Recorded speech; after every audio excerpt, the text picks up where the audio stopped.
Hi friends, welcome to Chris vlog Sweden. So ఇవాళ నా train experience అనమాట. So స్వీడన్లో train experience ఎలా ఉంది, అసలు ఇండియాకి స్వీడన్కి ట్రైన్స్ డిఫరెన్సెస్ ఎలా ఉన్నాయి, ఇక్కడ హైజీనెస్ ఎలా ఉంది, ఎలా మెయింటైన్ చేస్తున్నారు, సిట్టింగ్ పొజిషన్స్ ఎలా ఉన్నాయి, ఎంత కంఫర్టబుల్గా ఉన్నాయి, అలాగే వెళ్తున్నప్పుడు మంచి మంచి సీనరీస్ కనిపిస్తుంటాయి అనమాట. మనం ఏదైనా ఒక జర్నీ చేస్తున్నప్పుడు ఆ దేశంలో అన్నీ కవర్ చేసేలా మనం వెళ్తూ ఉంటాం, అన్ని ప్రాంతాలకు వెళ్తుంటాం. సో వాళ్ళు ఏం పండిస్తున్నారు, ఎలా ఉంటుంది, నాకేం కనిపిస్తుంది ట్రైన్లో నుంచి అలా బయటికి చూస్తుంటే, అన్నీ ఈ వీడియోలో కవర్ చేద్దాం. Let's go into video. చూస్తున్నా కదా, ట్రైన్లోకి అయితే ఎంటర్ అయిపోతున్నా. సో నేను బుక్ చేసుకున్న నార్మల్ సిట్టింగ్ అనమాట, ఎందుకంటే నాకు 6 hours జర్నీ. సో 6 hours ఇంకా స్లీపర్ ఏం బుక్ చేసుకోలేదు. సీట్స్ మామూలు మన ఇండియాలో చైర్స్ ఉన్నట్టే ఉన్నాయి ఆల్మోస్ట్. సిట్టింగ్ ప్లేస్ కానీ మనకి వందే భారత్ స్టైల్లో ఉంది. ఛార్జింగ్ బోర్డ్ ఇచ్చాడు ఇక్కడ పక్కకి. సో ప్రతి రౌండ్కి 4 చైర్స్ ఉన్నాడు. ఆపోజిట్లో 2 కూర్చోవచ్చు.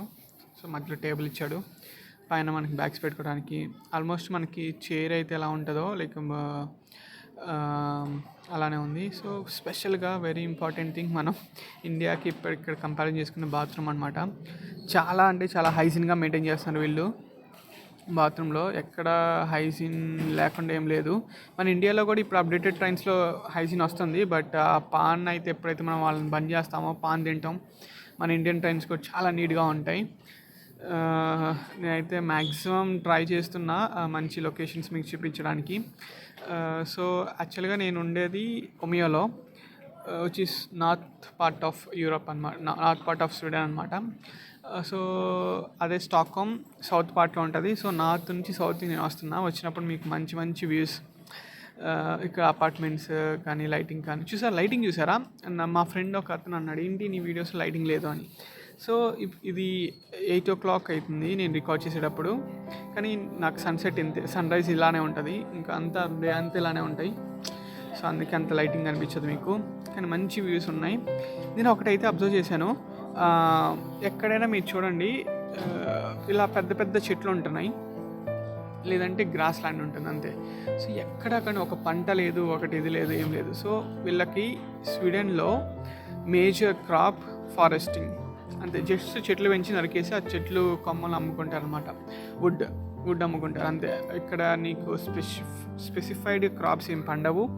పండిన అది సమ్మర్ సీజన్లోనే పండుతాయి, వింటర్ సీజన్లో ఇప్పుడు అస్సలు ఏం పండవు. సో గ్రాస్ ల్యాండ్స్లో మేబీ సమ్మర్లో వీళ్ళు ఓట్స్ వేయొచ్చు.